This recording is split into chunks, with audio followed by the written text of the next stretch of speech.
Halo semua, selamat datang di channel Algones. Gak jarang kita merasa cemas di malam hari bahwa robot mungkin akan ngerebut pekerjaan kita. Namun tahu gak sih lu bahwa lu ngerasa kecemasan itu tuh gak sendirian? Memang ada gelombang besar kekhawatiran bahwa kecerdasan buatan atau artificial intelligence akan menggantikan kita semua. Namun ada hal menarik yang perlu dicatat. Meskipun kecerdasan buatan memang akan mengubah jutaan pekerjaan, namun juga melahirkan pekerjaan yang sebelumnya tidak kita ketahui dibutuhkan. Pekerjaan yang menuntut pikiran dan sentuhan manusia. Jadi apa saja pekerjaan ini? Mari kita cari tahu. Pertama, prompt engineer. Pernah nggak sih lo mendengar tentang prompt engineer? Bayangin lo menjadi maestro di balik jawaban kecerdasan buatan. Prompt engineer ini atau insinyur prompt itu merancang pertanyaan-pertanyaan yang dimasukkan ke dalam sistem kecerdasan buatan, memandu proses pembelajaran mesin seperti mentor yang memandu seorang murid. Mereka adalah ahli kata yang memastikan ChatGPT, Google Bard, atau sistem kecerdasan buatan lainnya memahami lo dan menjawab secara masuk akal. Mereka membentuk percakapan antara mesin dan manusia, memastikan bahwa itu berjalan sebaik mungkin. Banyak perusahaan sekarang mempekerjakan prompt engineer ini untuk memastikan respon kecerdasan buatan mereka singkat, informatif, dan jelas. Selain itu, mereka juga perlu menyadari implikasi etis yang bisa timbul dari pertanyaan-pertanyaan tersebut bagi orang-orang. Jadi, jika lu adalah seorang ahli bahasa berpengalaman atau ahli komunikasi, maka lu mungkin bisa mendapatkan salah satu pekerjaan kecerdasan buatan ini. Penulis konten kecerdasan buatan. Pikirin deh, apakah kecerdasan buatan bisa menulis buku terlaris berikutnya? Mungkin, tetapi enggak tanpa sentuhan manusia. Penulis konten kecerdasan buatan adalah editor era mesin. Mereka memandu sistem kecerdasan buatan dalam menciptakan narasi-narasi yang menarik, mengedit konten, dan menyuntikkan jiwa ke dalam kata-kata yang dihasilkan oleh mesin atau AI. Bayangkan menulis novel bersama dengan kecerdasan buatan, mencampurkan suara unik lu sendiri dengan efisiensi komputer. Lu nggak hanya menulis, tapi juga berkolaborasi dengan masa depan. Dengan tuntutan konten yang nggak terbatas di internet, penulis konten kecerdasan buatan ini sangat diminati. Mari deh kita jujur di sini aja nih. Saat ini lebih dari 80% konten yang baru diproduksi di internet menggunakan otomatisasi kecerdasan buatan dalam pengembangannya. Dan untuk menghasilkan konten berkualitas tinggi, lu memerlukan elemen manusia dan mesin. Jika enggak ada yang akan membacanya. Jadi jika lu memiliki bakat menulis dan mengedit, maka pertimbangkan untuk masuk ke dalam pekerjaan kecerdasan buatan yang unik ini. 3. AI Integration Specialist. Ingat ketika terakhir kali lu mencoba mengatur ponsel pintar baru, bisa sedikit rumit kan? Bayangin skala itu menjadi integrasi sistem AI baru ke dalam perusahaan dengan 500 karyawan. Spesialis integrasi AI adalah pahlawan yang memastikan transisi itu lancar seperti sutra. Mereka nggak hanya menguasai teknologi, tetapi juga menguasai orang. Mereka harus memahami bahwa agar AI berhasil dalam bisnis, itu harus lebih dari sekedar pintar, harus ramah pengguna dan memenuhi kebutuhan manusia yang nyata. Misalnya, ketika sebuah rumah sakit ingin menggunakan AI untuk membantu mendiagnosis penyakit dari sinar X, spesialis integrasi AI perlu memahami nggak hanya bagaimana AI bekerja, tetapi juga bagaimana dokter berpikir dan bekerja. Mereka akan menyesuaikan alat AI untuk sesuai dengan alur kerja dokter dengan mulus, memastikan bahwa itu adalah asisten yang membantu, bukan hambatan yang merepotkan. Mereka seperti perencana pesta di dunia teknologi, memastikan setiap elemen berada di tempat agar pengguna tamu memiliki waktu yang menyenangkan. 5. AI trainers dan operator. Pernah nggak sih lu bertanya-tanya siapa yang mengajari AI untuk menjadi AI? Bertemulah dengan para pelatih AI ini.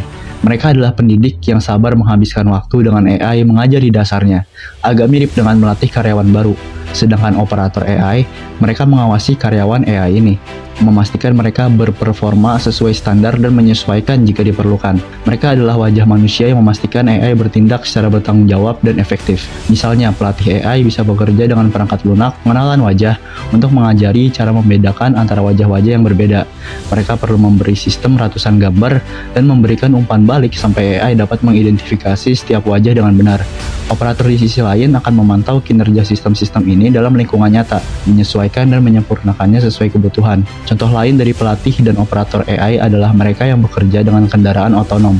Mereka akan mengajari sistem AI kendaraan bagaimana bereaksi dalam skenario-skenario yang berbeda, seperti saat melihat seseorang bersepeda di persimpangan atau perlu menghindari lubang di jalan. Operator memberikan umpan balik secara real-time tentang kinerja kendaraan, memastikan berfungsi dengan aman dan juga benar. 5. Sentiment Analyzer atau analis sentimen. Bayangkan pekerjaan di mana lu mengajarkan mesin untuk memahami emosi manusia dari teks. Terdengar seperti fiksi ilmiah kan? Nah, analis sentimen ini membantu mesin membaca di antara baris-baris umpan balik pelanggan, posting media sosial, atau ulasan produk. Mereka mengajarkan AI cara menginterpretasikan emoji, bahasa gaul atau slang, nada bicara, cara kita sebagai manusia dalam berekspresi. Misalnya jika sebuah AI layanan pelanggan mendeteksi sentimen negatif dalam pesan obrolan pelanggan. Bahkan ketika kata-katanya sopan, pekerjaan analisis sentimen ini memastikan bahwa sistem dapat merespon dengan empati daripada dengan jawaban standar. Mereka membantu komputer untuk memahami hari-hari buruk kita dan merespon seperti seseorang teman yang menenangkan daripada mesin yang dingin. 6. AI Security Analyst atau analis keamanan AI. Seiring dengan ketergantungan kita pada AI yang semakin berkembang, juga meningkat potensi risiko keamanan terkait AI. Analis keamanan AI ini adalah penjaga cyber zaman kita. Mereka menggunakan AI untuk melawan ancaman AI, seperti menggunakan api untuk memerangi api. Mereka adalah penjaga modern yang menjaga kastil data kita dari algoritma-algoritma jahat dan bot-bot yang nakal. Masalahnya adalah AI dapat digunakan oleh pelaku jahat untuk mengotomatisasi serangan cyber, membuat ancaman keamanan menjadi lebih berbahaya dan sulit dideteksi. Jadi, tugas para profesional berpengalaman adalah mengembangkan alat dan teknik yang mampu menghentikan peretas dengan efektif. Analis keamanan AI menggunakan kombinasi algoritma AI dan machine learning untuk membangun langkah-langkah perlindungan bagi sistem data kita, memastikan jaringan kita tetap aman dan terlindungi. Idenya adalah menggunakan AI untuk mengalahkan ancaman cyber yang didorong oleh AI. Ini adalah pertempuran kecerdasan antara manusia dan juga mesin. 7. Automated System Quality Assurance Tester atau penguji jaminan kualitas sistem otomatis. Sekarang, siapa yang memastikan bahwa AI nggak hanya pintar tetapi juga dapat diandalkan? Nah, coba deh temui penguji jaminan kualitas sistem otomatis. Tugas mereka adalah menguji AI melalui serangkaian tes yang ketat dan memastikan bahwa itu mampu menyelesaikan tugas dan bebas dari kesalahan. Ini seperti menjadi kritikus untuk generasi pementas berikutnya. Hanya saja pementasnya adalah virtual. Misalnya, pertimbangkan mobil otonom yang perlu bereaksi secara sempurna terhadap berbagai skenario, seperti anak-anak tiba-tiba masuk ke jalan, badai mendadak, atau pengemudi yang nggak terduga. Penguji ini adalah profesional yang teliti yang menguji skenario-skenario ini dalam lingkungan virtual, mengidentifikasi kelemahan dan memastikan respon AI seolah-olah pengemudi manusia berpengalaman ada di belakang kemudi. Mereka nggak hanya menemukan bug, mereka menyelamatkan nyawa. 8. Algoritma Forensik Analis atau analis forensik algoritma. Ketika sebuah AI membuat keputusan, siapa yang memeriksa bahwa keputusan itu adil dan tidak memihak? Analis forensik algoritma adalah detektif-detektif di dunia AI. Mereka menyelidiki keputusan-keputusan AI, memastikan bahwa mereka diambil tanpa prasangka. Ini adalah pekerjaan untuk yang jeli dan memiliki keadilan dalam pikirannya. Dalam dunia di mana keadilan adalah perhitungan, ini adalah pekerjaan yang melebihi deteksi cermin. Analis forensik algoritma harus mengidentifikasi dan memperbaiki setiap bias dalam data untuk mencegah sistem mengembangkan preferensi yang tidak adil untuk kelompok-kelompok tertentu. Mari ambil platform terkenal TikTok sebagai contoh. Analis forensik algoritma akan bertanggung jawab untuk memastikan algoritmanya tidak memprioritaskan konten yang menampilkan kelompok rasial atau gender tertentu, atau menonaktifkan akun pengguna berdasarkan latar belakang mereka. Ini adalah pekerjaan kritis dengan implikasi yang lumayan besar ke dunia nyata. 9. AI Video Editors atau editor video AI. Kerjaan ini masih dalam tahap awal perkembangannya, tetapi permintaannya pasti akan meningkat seiring dengan teknologi AI yang semakin canggih. Editor video AI adalah orang-orang yang menggunakan AI untuk mengedit video, mulai dari klip konsumen sederhana hingga film blockbuster Hollywood yang kompleks. Mereka bekerja dengan perangkat lunak pengeditan yang ada seperti Adobe Premiere Pro atau Final Cut Pro. Tetapi perbedaannya adalah mereka dapat menerapkan proses otomatis yang didorong oleh AI ke dalam pekerjaan mereka.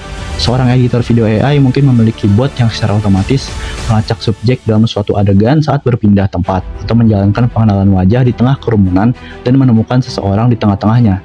Ini adalah perkembangan yang menarik bagi industri karena membuka cara baru untuk menciptakan visual yang menarik dan imajinatif. Dengan meningkatnya perangkat lunak pengeditan video AI, editor video AI menjadi bagian tak terpisahkan dari proses pembuatan film.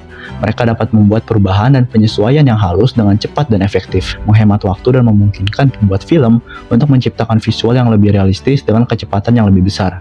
10. AI Power Social Media Content Creators atau pencipta konten media sosial yang didukung oleh AI. AI digunakan untuk menghasilkan konten yang menarik dan mudah dibagikan untuk saluran media sosial. Ini bisa berupa apapun, mulai dari posting berbasis teks hingga video, gambar, atau infografis. Pencipta konten yang didukung AI akan menggunakan algoritma untuk mendeteksi tren dalam topik-topik populer, serta mengidentifikasi kata kunci dan frasa penting yang akan membantu menciptakan konten yang kuat. Tujuan dari pekerjaan ini adalah untuk menciptakan konten yang akan menarik perhatian audiens dan meningkatkan keterlibatan. Ini berarti memahami perilaku pengguna, topik apa yang sedang tren, dan bagaimana menggunakan bahasa yang resonan dengan demografi tertentu. Ini membuat pembuat konten menjadi 10 kali lebih cepat daripada metode tradisional karena menghilangkan kebutuhan untuk secara manual melakukan penelitian dan mengidentifikasi tren.